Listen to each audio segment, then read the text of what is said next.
No, it's not. It's the complete opposite. Not participation. That'd be great. You're gonna speak up, Sam. I'd catch all you up a little bit first of all. This past year at summer camp at Hidden Valley, there was two significant events that happened. The first was it rained a lot, and I was able to start campfires 2 days in a row with wet wood, and one of the scouts named me the fire god. This will be important a little bit later on, okay?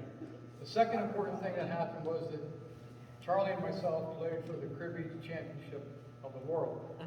Yeah. Now, if you were here in September, you found out that Charlie was leading the game all the way until he lost at the very end. And so he cried foul, and actually he filed a complaint with the Cribbage Federation. Now, they sent me a copy of the letter that they have sent for you.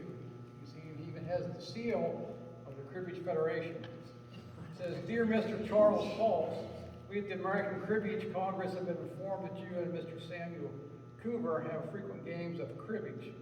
We are happy to hear about people who have such a love for the game as we do.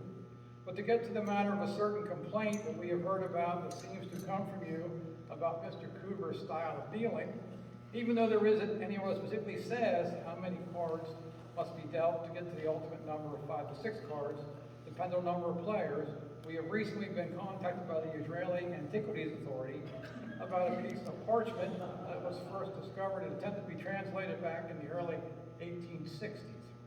In the past year, with all the time many of us had at our disposal, archaeologists have had time to do a much more in-depth study of the document to get a better understanding.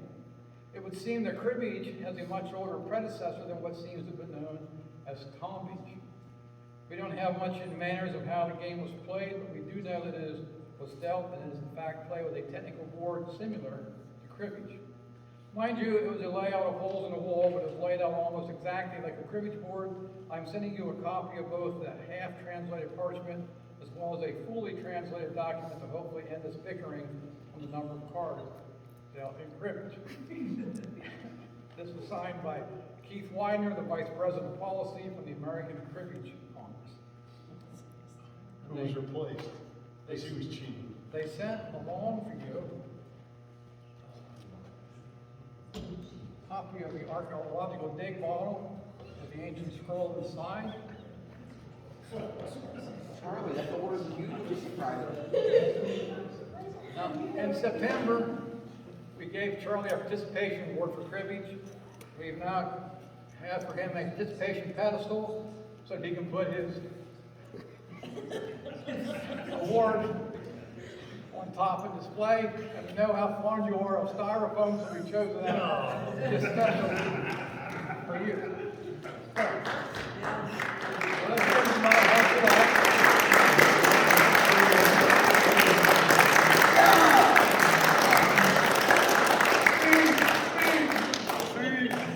Now, as many of you may or may not know, unfortunately I was afflicted with COVID and pneumonia in October. I was hospitalized, pretty much unable to function, and someone had to step up and fill in for me. That person was Charlie Hulse. After consulting with a good friend of mine who lives in Massachusetts, who was a former scoutmaster of Troop 88, we decided to come up with a special award for Charlie. So we have the honorary S.M.U.R.F award.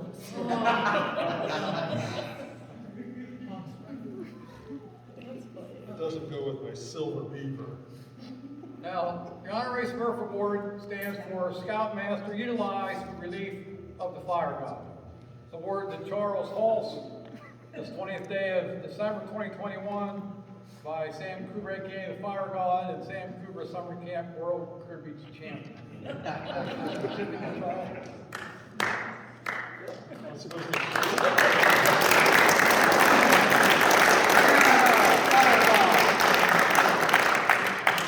And additionally, Charlie, if you have to relieve me again, I found for you a mask that you can wear, and you can see that it says on there, winner.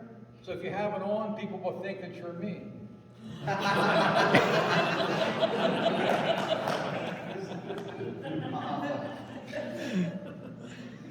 And lastly, all kidding kidding aside, get a certificate of hostage and your wife. We do appreciate you stepping up and helping out.